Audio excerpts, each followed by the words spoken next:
यस भिडियोमा म तपाईलाई फोटोशप कसरी इन्स्टल गर्ने त्यसको बारेमा जानकारी दिँदैछु। पहिला हामीसँग भएको रेयर फाइललाई एक्सट्र्याक्ट गर्नु होला। एक्सट्र्याक्ट गर्दा राइट क्लिक गरेर एक्सट्र्याक्ट फाइल गर्नुस्। एक्सट्र्याक्ट फाइल गरेपछि कहाँनेरि गर्ने हो त्यहाँ गरेर त्यहाँ राख्नु होला।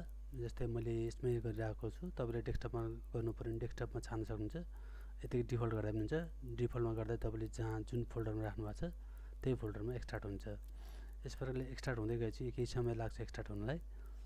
एक्सट्र्याक्ट भएपछि यसलाई हामी सेटअप गर्नेछौँ। अहिले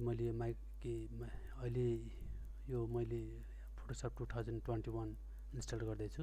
हेर्नुस् कसरी इन्स्टल हुँदैछ।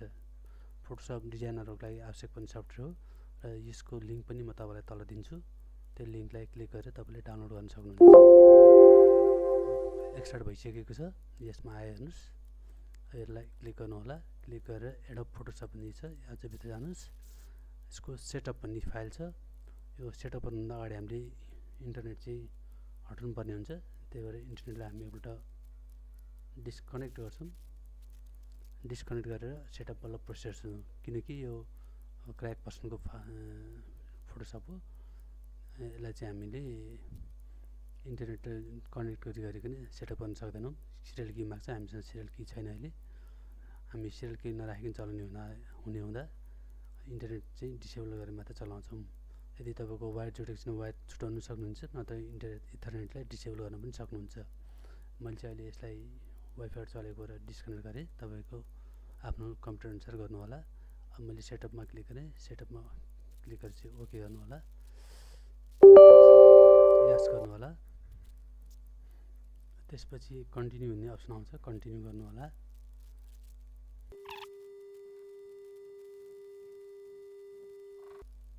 आजको मौसम पनि चिसो छ, पानी परिरहेको छ बाहिर।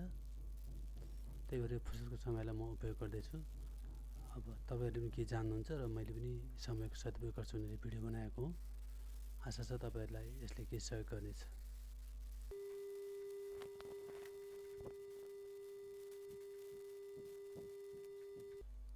लगभग सकिन लागेको छ। 95% भयो। यो अलरेडी क्र्याक भएको भएर तपाईलाई फोटोशप हाल्दा सजिलो हुन्छ, क्र्याकहरु गर्नु पर्दैन।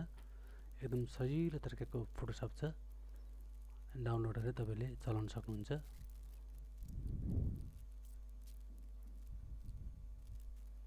यसको डाउनलोड लिंक चाहिँ मैले तल दिएको छु, डिस्क्रिप्सनमा हेर्नु होला।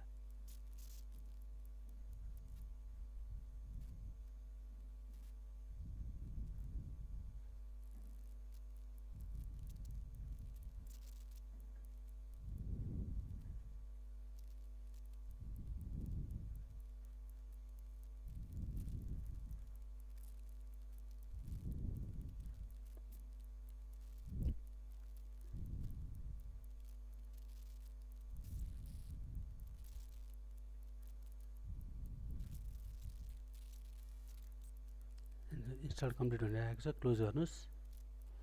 तपाईले फोटोशप यहाँबाट विन्डोजको लोगो र आर खिचेर फोटोशप टाइप गरेर पनि खोल्न सक्नुहुन्छ।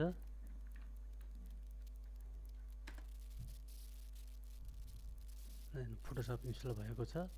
यसले अब सिरियल कीहरु केही पनि माग्दैन। एकदम इजी तरिकाको छ यो फोटोशप र नयाँ पनि हो।